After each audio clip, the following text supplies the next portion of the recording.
ஜனநாயகன் படம் இன்னும் ஒரு 4 நாள் தாங்க இருக்குது. ஆரம்பிச்சிட்டாங்கன்னா அமைச்சரும் தாவேக்காவினுடைய பொதுச் செயலாளருமான புஷி ஆனந்த் வாய்மொழி உத்தரவாக இந்த படத்தை கொண்டாடுங்க, நீங்கள் கொண்டாடி தீர்த்தே ஆக வேண்டும். ஏன்னா தமிழகத்தினுடைய ஆகச்சிறந்த ஒரு நடிகர், ஒரு மாஸ் நடிகர், அதை தாண்டி மக்களால் தேர்ந்தெடுக்கப்பட்டு இன்று முதலமைச்சராக ஆட்சி கட்டிலில் உட்கார்ந்திருக்கிறார். அவருடைய அந்த மாஸ் இன்னைக்கும் குறையில, அவருடைய அந்த சம்பளம் எந்த விதத்திலும் கீழே இறங்கவே இல்லை. இன்றும் அவர் மறுபடியும் நடிக்க வந்தால் நாங்கள் படம் எடுக்கிறதுக்கு ரெடிங்க அப்படின்ற மாதிரி அத்தனை ப்ரொடியூசரும் காத்துக்கிட்டு இருக்காங்க. காரணம் என்னென்னா, வசூல் மன்னன், ஒரு ஓப்பனிங் கிங்கு அப்படின்ட்டு தமிழ்நாட்டில் மட்டும் கிடையாது, இந்தியாவில் மட்டும் கிடையாது, ஓவர்சீஸ் உலகம் முழுக்க வந்து விஜய் அதில் மாற்றுக்கிறது கிடையாது. அப்படியாப்பட்ட ஒரு நபர் இந்த அரசியலுக்காக இதுதான் என் கடைசி படம், நான் இதுக்கப்புறம் வந்து படமே நடிக்க மாட்டேன், சினிமாவுக்கே முழுக்கு போடுறேன் அப்படின்போது நான் கூட ஓப்பனாக சொல்கிறேன், நம்பலைங்க.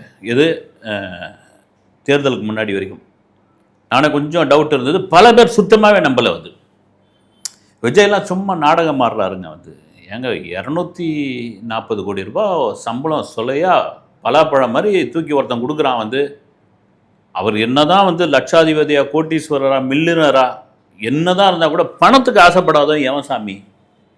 புகழ் ரெண்டாவது, போனா புகழ், நடந்தா புகழ், வந்தா புகழ். விஜயை பார்க்க மாட்டோமான்னு அந்த அவர் வீட்டு நீலாங்கரை வீட்டு முன்னாடி கேமராவை பார்த்து அழுதுவங்களாம் உண்டு. வந்து அந்த வீட்டில் வச்சுருப்பாங்களே சிசிடிவி கேமரா, அதை பார்த்து ஒரு வேளை அதில் பார்த்துட்டு நம்மளை கூப்பிடுவார், நம்மளை ஏதாவது ஃபோட்டோ எடுக்க அழைப்பார் அப்படின்னு அங்கே அழுதுங்களாம் உண்டு. நான் கூட நிறைய இதில் சொல்லியிருக்கிறேன். சென்னைக்கு வந்து ஒரு நாள் டூர்னு வருவாங்க, இந்த பக்கத்தில் வட மாவட்டங்களில் இருந்த ஒரே ஒரு 1 டே டூர்னு வருவாங்க.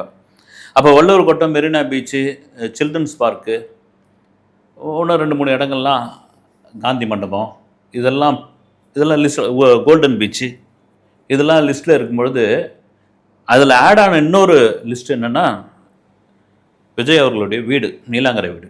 அங்கே நின்று சுற்றுலா பயணிக்கு, உண்மையாக சொல்கிறேங்க, நின்று அந்த வீட்டை வெளியிருந்து பார்த்துட்டு ஃபோட்டோ எடுத்துகிட்டு போன கடந்த கால சம்பவங்கள்லாம் இருக்குது.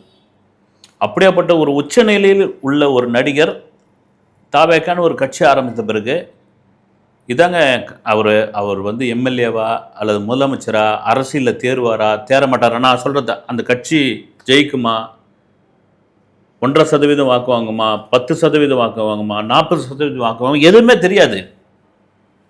ஒரு வெளியே இருக்கிறவங்களுக்கு ஒருவேளை அவர் பயங்கர கான்ஃபிடென்ட்டாக நம்பியிருக்காருன்றீங்க. அதனால தான் பார்த்தீங்கன்னா ஒவ்வொரு கூட்டத்திலையும் கான்ஃபிடென்ட்டாக இருங்க அப்படின்னு மற்றவங்களுக்கு சொன்னதை தாண்டி தனக்கு தானே பாசிட்டிவாக பேசுகிற ஒரு விஷயம் அது.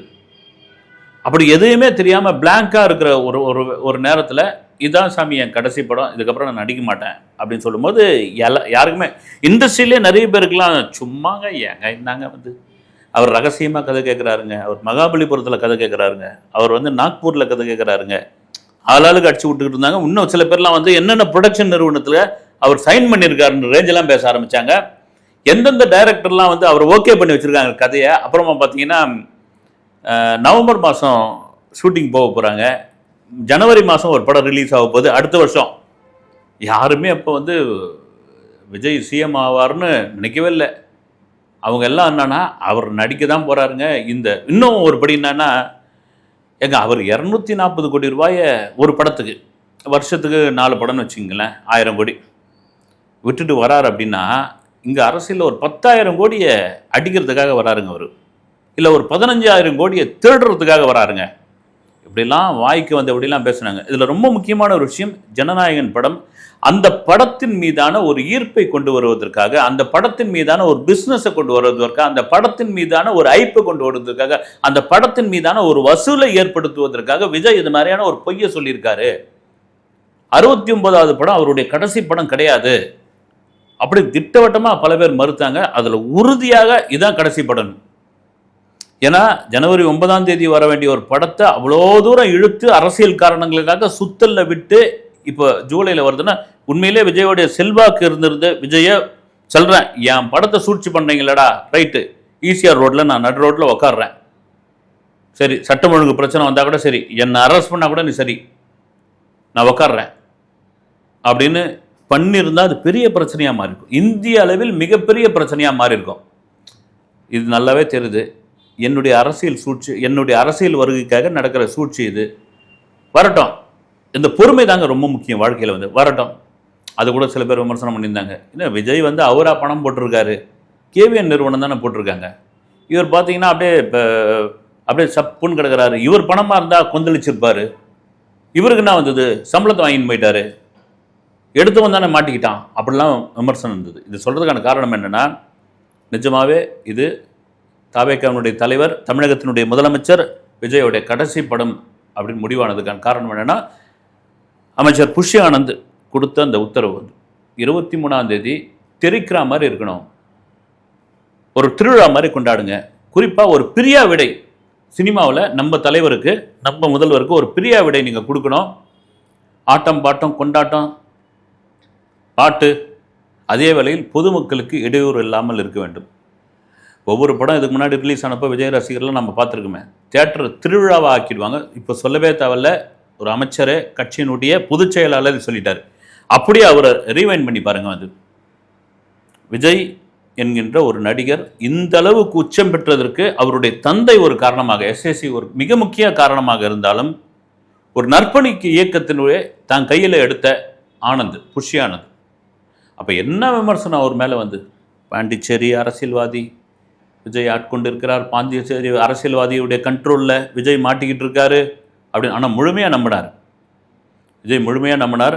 அந்த நற்பணி இயக்கத்தை அப்படியே கொஞ்சம் கொஞ்சம் கொஞ்சமாக அப்படியே மாற்றி கொண்டு ஒரு அரசியல் கட்சியாக நிலைநிறுத்தியதில் மிகப்பெரிய பங்கு ஆனந்த் அவர்களுக்கு உண்டு.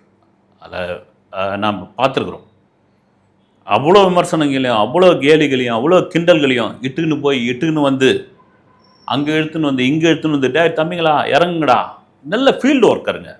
அதில் சும்மா சொல்கிறேன், தன்னை என்ன தான் கேலி பண்ணாலும் விமர்சனம் பண்ணாலும் என்னை நம்பி ஒரு பொறுப்பை கொடுத்த ஒரு தலைவன், அந்த தலைவனுக்கு நான் உண்மையாகவும் விசுவாசமாகவும் அந்த தலைவனுக்கு நான் கரெக்டாக நடந்துக்கணும் அப்படின்னு அந்த ஃபீல்டு ஒர்க் ரொம்ப முக்கியம். அவருடைய சென்னையில் பேசாமல் இந்த வட மாவட்டத்தில் பேசுகிற மாதிரி தான் நானே கூட சில மாதிரி அந்த சமய வார்த்தைகள்லாம் பேசுவோம். வர வார்த்தைங்க தான் டாய் இறங்குற இல்லையாடா, டாய் தப்பே இந்த பக்கம் நவரு, அதெல்லாம் ஒரு பெரிய கேலி பொருளாக மாற்றினாங்க. அதை பற்றிலாம் கவலையே படலை. இன்றைக்கி அவர் அதே தான் சொல்லியிருக்காரு. நம்முடைய தலைவர், நம்முடைய முதல்வர், அவருடைய கடைசி படம் ஜனநாயகன் ஏகப்பட்ட சிக்கல்களை தாண்டி இன்றைக்கி ஏ சர்டிஃபிகேட் அப்படின்ற ஒரு இடத்துல வந்திருக்குது, நீங்கள் கொண்டாடுங்கப்பா. அந்த கொண்டாட்டம் பொதுமக்களுக்கு இடையூறான கொண்டாட்டமாக, பொதுமக்கள் முகம் சுளிக்கிற ஒரு கொண்டாட்டமாக, பொதுமக்களை துன்புறுத்துகிற ஒரு கொண்டாட்டமாக. துன்புறுத்துறது காரணம் என்னென்னா, கடந்த காலங்களில் நான் அந்த நடிகர் பேர்லாம் சொல்ல, அவருடைய அதுக்காக நீங்கள் எதுவும் கற்பனை பண்ணிக்காதீங்க, அவர் நீங்கள் சம்மந்தம் இல்லாத நடிகர் தான். பட்டாசுலாம் வெடித்து பட்டாசு சரத்தெல்லாம் எடுத்து பொதுமக்கள்லாம் போட்ட சம்பவங்கள்லாம் பேப்பரில் செய்தியாக வந்திருக்குது. அதெல்லாம் பண்ணாதீங்க. ஆனால் ஒரு தியேட்டரை திருவிழா மாதிரி இருக்கணும். உண்மையாகவே ஜனவரி மாதத்துலேருந்து இப்போ ஜூலை மாதம் வரைக்கும் தியேட்டரை கலை இழந்து போயிருக்குதுங்க. கலை இழந்து போயிருக்குது. ஒரு தியேட்டர்னால் அப்படி தான் இருக்கணும். இது ஒரு பக்கம் இருக்கும்பொழுது, இந்த புக்கிங் தமிழ்நாட்டில் 825 திரையரங்களில் இந்த படம் ரிலீஸ் ஆக போகிறது. ப்ரீ புக்கிங் எப்போ ஓப்பன் பண்ணுவாங்க, அட்வான்ஸ் புக்கிங் அப்படின்னு காத்துக்கிட்டு இருக்காங்க. இது சொல்கிறதுக்கான நிறைய நமக்கு தெரிஞ்ச நண்பர் கொடுத்த ஒருத்தர் ரொம்ப என்கிட்ட வாதமே பண்ணார். ஏங்க என்னங்க ஒரு இணையத்தில் வந்த படங்க, அது எல்லாரும் பார்த்துட்டாங்க, அதை ஏங்க நீங்கள் பிடிச்சின்னு ஒரு ஊன்னு பேசிக்கிட்டு இருக்கீங்க. என்ன போலீஸ் ரிப்போர்ட் படி, உளவுத்துறை ரிப்போர்ட் படி அந்த படத்தை 1,20,00,000 பேர் பார்த்துருக்காங்க இணையத்தில். தமிழ்நாட்டுடைய மக்கள் தொகை 12 கோடி பேர். நீங்கள் 12 கோடி பேர் படம் பார்க்க தேவையில்ல, விடுங்க. நீங்கள் ஒரு 7 கோடி பேர் பார்க்குறாங்க அப்படின்னா, அந்த 7 கோடி பேரில் அந்த 1,20,00,000 பேர் ரிப்பீட் ஆடியன்ஸுங்க. நீங்கள் எழுதி வச்சுங்க. அவன் மொபைல்லையோ லேப்டாப்லேயோ கம்ப்யூட்டர்லேயோ ஏதோ ஒரு வடிவில் அவன் பார்த்தான்ல இந்த படத்தை, அந்த 30-40 செகண்ட் என்ன இருக்க போகுது, அதை தாண்டி ரிப்பீட் ஆடியன்ஸு பெரிய ஸ்க்ரீனில் பார்ப்போம் அப்படின்னு. இது ஒரு விஷயம். இது யதார்த்தம். இது 12 கோடி பேரில் 10 கோடி பேர் பார்த்தானா அது மாபெரும் ஹிட். அந்த படம் மாபெரும் ஹிட்டு. இன்னொரு விஷயத்தை போட்டு எல்லாரும் சொல்லிட்டு இருக்குது என்னன்னா, அந்த ஏ சர்டிஃபிகேட்னால ஒரு சின்ன டிராபேக், அவ்வளோதான், ஒரு சின்ன பின்னடைவு. நான் ஒரு திரையரங்க உரிமையாளர் பேசும்போது அவர் சொன்னார், ஒரு சின்ன பின்னடைவு தாங்க மற்றபடிலாம் ஒன்றும் கிடையாது. ஃபேமிலி ஆடியன்ஸ் கண்டிப்பாக வருவாங்க. சின்ன குழந்தைங்களை விட்டுட்டு வருவாங்க. வந்து சிங்கிள் ஸ்கிரீனில் ஓப்பன் பண்ணிடுவாங்க, அமுச்சு விட்ருவாங்க. வேற வழி கிடையாது. என்ன படம்னா என்ன வந்து படம்னா அந்த காலத்தில் வந்து மிக மோசமான ஒரு பாலியல் சம்மந்தப்பட்ட படம் வந்து அப்படியா இருக்குது. இன்னைக்கு ஏன்னா அதுக்கான அர்த்தம் கிடையாது. அப்பெல்லாம் பார்த்தீங்கன்னா ஏன்னு பெருசாக போட்டிருப்பான், பசங்கள்லாம் உள்ளே விடவே மாட்டாங்க. அது என்னன்னா ஒரு நல்ல மலையாள படம், அருமையான விருது வாங்கின படமாக இருக்கும். இடையில தூக்கி பிட்டை ஓட்டுவானுங்க வந்து, அதுக்காகவே உள்ளே சேர்க்க மாட்டாங்க. அதனாலும் ஒரு 30-35 வருஷத்துக்கு முன்னாடி. இது என்னன்னா ஒரு அந்த பசங்களுக்கு எதிரான அந்த கருத்துக்கள் சொல்கிற அந்த டயலாக்கு, வன்முறை காட்சிகள், இதெல்லாம் அவங்க மனசில் போய் பதியக்கூடாது அப்படின்னு. அப்போ ஓடிடிக்கு நீங்கள் சர்டிஃபிகேட் கொடுக்கணும்ல, சர்டிஃபிகேட் கொடுக்கணும், டிவிக்கும் சர்டிஃபிகேட் கொடுக்கணும்ல. இதனால் ஒரு இதுவும் கிடையாது. இன்னொன்று வந்து இந்த இன்னொரு தேட்டருக்காரர்கிட்ட பேசும்போது அவர் சொன்னார் வந்து, இந்த ப்ரெஷர் வந்து எங்களால் தாங்க முடியலைங்க அப்படின்னாரு. என்ன ப்ரெஷர் அப்படின்னா டிக்கெட் ப்ரெஷர். அது கண்டிப்பாக இருக்கும். ஏன்னா இந்த படம் கணத்தில் போட்ட கல் மாதிரி இருக்குது அப்படின்லாம் சொன்னாங்க. எனக்கு நல்லா ஞாபகம் இருக்குது, சர்க்கார் படத்தினுடைய டிக்கெட்டோடைய ப்ரீமியர் டிக்கெட்டோட நான் சத்யம் தேட்டருக்கு முன்னே 2 பேர் வந்து பிடுங்குறாங்க அந்த டிக்கெட்டை வந்து ரேண்டமாக வந்து என் கையில் இருக்கிறத அடிச்சுன்னு போகிறதுக்காக பார்க்குறாங்க. இன்னும் 2 பேர் வந்து எவ்வளோ விலை கொடுத்தாலும் காசு கொடுத்தாலும் இது தரம் கொடுங்க அப்படின்ற அளவுக்கு எப்படியாப்பட்ட ஒரு இது பாருங்க. அது இது எங்கன்னா அந்த தேட்டர் ஓனர் சொல்கிறாரு, சார் பின்னாடி இருக்கிற எங்கள் தேட்டரில் இருக்கு மொத்தமே இந்த கெப்பாசிட்டி வந்து 545 தான். இதில் இப்படிலாம் கேட்டால் அதிகாரிகள், உயர் அதிகாரிகள், அப்புறம் துறை சார்ந்தவர்கள், அவங்க ஊரில் அந்த மாவட்டத்தில் துறை சார்ந்தவர்கள், அப்புறமா வந்து பொலிட்டிக்கல் சம்மந்தப்பட்டவங்க, இப்போ எதிர்கட்சின்னு சொல்கிறாங்கல்ல, அந்த எதிர்கட்சியிலேருந்தே வந்து நான் வந்து சேர்மேன் பேசுகிறேன், நான் வந்து கவுன்சிலர் பேசுகிறேன், நான் மாவட்டம் பேசுகிறேன் அப்படின்ற அளவுக்கு வந்து ப்ரெஷர். 2 ரோ வந்து ஒதுக்கி வச்சாச்சு, வேறு வழி இல்லைன்னு. இதை மீறி என்ன பண்ணுறதுன்னு தெரியல. 22ஆம் தேதியிலேருந்து நான் செல்ஃபோனை ஆஃப் பண்ணிவிடுவேன்றார். என்னால் தாங்க முடியல. நீங்கள் ஒன்றும் இல்லைங்க, பக்கத்து மாநிலம் பெங்களூரு 6, 6-5, 6-15 3 விதமாக ஷோ போடுறாங்க வந்து ஒவ்வொரு தேட்டருக்கு ஏற்ற மாதிரி. அந்த புக்கிங் ஆரம்பித்து ஒரு 3.5 மணி நேரத்தில் சோல்ட் அவுட். இன்னும் கேரளாவில் என்ன கூத்து நடக்க போகுதுன்னு தெரியல. வந்து இங்கே தமிழ்நாட்டில் சொல்லி வச்சிடுறாங்க வந்து போலீஸ் ஆஃபீஸர்ஸ் அவங்க ஃபேமிலி பார்க்குறது அது இருக்க தான் செய்யும். வந்து அது கேட்க தான் செய்வாங்க. அதுவும் வந்து இந்த கடைசி படம்னும் போது இந்த டைட்டில் கார்டுலேருந்து பார்க்குற மாதிரியான ஒரு கொண்டாட்டம், அந்த எக்ஸ்ட்ரா ஆட் பண்ணியிருக்க இந்த காட்சிகள் எப்படி இருக்க போகுது பார்த்துடலாம் ஏன் அப்படின்னு. இதுதாங்க இந்த படத்துக்கு ஒட்டு மொத்தமாக கொண்டு வந்து சேர்த்துருக்கிற ஒரு மிக முக்கியமான ஒரு விஷயம். இதெல்லாம் மீறி இன்னும் நான் பேசின தியேட்டருக்காரர்கள், டிஸ்ட்ரிபியூட்டர்லாம் என்ன சொல்கிறாங்கன்னா, சார் நாங்கள் முதல்வர்கிட்ட ஒரு அப்பாயின்மெண்ட் கேட்டிருக்கோம்.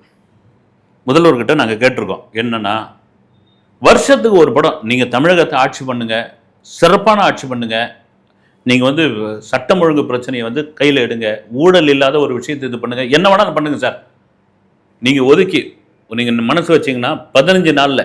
ஏன்னா விஜய் வந்து அவ்வளோ ஒரு ஃபாஸ்டான ஒரு நடிகர், வந்து சிங்கிள் டேக் ஆர்டிஸ்ட், அவர் வந்து சின்சியரான ஒரு நடிகர்.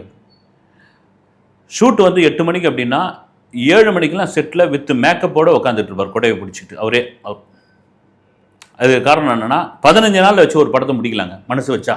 அதுதான் அவங்க ஒரு கோரிக்கையாக போய் கேட்க போகிறாங்கன்னு ஒரு அவங்க தரப்பில். ஏன்னா இன்னைக்கு சினிமாவில் வந்து ஓப்பனிங் படங்களே பெரிய படங்களே இல்லை அப்படின்போது வருஷத்துக்கு ஒரு படம் எங்களுக்காக நடிச்சு கொடுங்கன்னு அது ஒத்துக்கிறாரா இல்லையான்னு தெரியல. வந்து மேபி அதுக்கான வாய்ப்பு இல்லை ராஜா தான். காரணம் என்னென்னா, புரட்சித் தலைவர் எம்ஜிஆர் முதலமைச்சர் ஆகிட்டு கூட ஒரு படம் நடித்தார். அவருக்கு வயசாகி போச்சு, முகல்லாம் வந்து ரொம்ப வயசாகி போய் தொங்க ஆரம்பிச்சிருச்சு. வந்து நீங்கள் உழைக்கும் கரங்கள், இதயக்கனி படங்கள்லாம் பார்த்தீங்கன்னா தெரியும். அதன் பிறகு அங்கே இருந்த சக அமைச்சர்கள்லாம் வந்து வேணாம் தலைவரை, உங்களுடைய அந்த பாப்புலாரிட்டி, உங்களுடைய அந்த ஃபேம் வந்து அதோட ரைட், ஓகே, ரொம்ப வயசாகி போயிருக்குது, இப்போ நீங்கள் மக்கள் நலனில் நீங்கள் பார்க்கணும், சிஎம்ன்ற ஒரு இடத்துல உட்கார வச்சுட்டாங்கன்னு. ஆனால் சிஎம் விஜய்க்கு அப்படி கிடையாது. வந்து 52 வயசு தானே ஆகுது, 53 வயசு ஆகுது. இன்னும் விட்டால் சாலிடாக சினிமாவிலேருந்து 20 வருஷம் நடிக்கலாங்க. வந்து அதில் 10 வருஷம் அசைக்க முடியாத ஒரு ஹீரோவா, ஒரு நம்பர் 1 ஹீரோவா நடிக்கலாம். ஆனால் இது எவ்வளோ பெரிய ஒரு துணிச்சல் வேணுங்க. வந்து நினச்சி பாருங்களேன். நீங்கள் ஒரு என்ன சொல்கிறது, ஒரு பெரிய நிறுவனம் கூகுள், அமேசான், இதுமாரி மல்டிநேஷ்னல் கம்பெனியோட சிஓ நீங்கள், உங்களுக்கு வந்து வருஷத்துக்கு இத்தனை கோடி சம்பளம் அப்படின்னா, அதை விட்டுட்டு நான் இந்தியாவில் வந்து பொலிட்டிக்கல் பண்ண வரேன், நான் தேர்தல் நிற்க வரேன் அப்படின்னு சொன்னால் உலகமே எனக்கு அந்த அந்த கம்பெனி ஓனரே என்ன பண்ணுவான், யோ என்னையா நீ அப்படின்னு. அது போல தான் வந்து நான் இதான் கடைசி படம், நான் வந்துட்டேன் நான் அப்படின்னு சொன்னப்போ எல்லாரும் என்னங்க இதுனாங்க. அந்த படத்தை என்னென்னவோ பண்ணாங்க. அந்த படமே இவ்வளோ பெரிய வைபா. நான் ஜனநாயகனை சொல்கிறேன், 3 மணி நேரம் 3 நிமிடம் இந்த படத்துக்காக வெயிட்டிங் அப்படின்ற ஒரு இடம். இதெல்லாம் தாண்டி திரும்பவும் இந்த ஏ சர்டிஃபிகேட்ன்ற விஷயத்துக்குள்ளே வராதிங்க. ஏன்னா கூலி படம் கூட பார்த்தீங்கன்னா அது கூட ஏ சர்டிஃபிகேட் 4 நாளில் 400 கோடினாங்க. அப்புறமா கொஞ்சம் இறங்குச்சு. அது வேறு வழி இல்லை, படம் கண்டென்ட் சரியில்லை. அதில் இந்த கூலி படம் பார்த்தோன்னே லோகேஷ் கனகராஜை திட்டி தீர்த்தாங்க ரஜினி ரசிகர்கள். இங்கே அப்படி கிடையாது. வந்து ஜனநாயகன் ஒரு அக்மார்க் அசல் தளபதி படம், விஜய் படம். அதில் எந்த மாற்று கருத்தும் கிடையாது.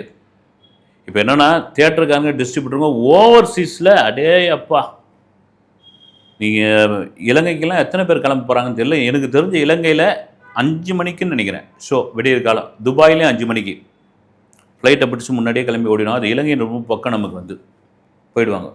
அப்படி இருக்கிற இந்த படத்தின் மீதான எதிர்பார்ப்பு இது வந்துடுச்சு.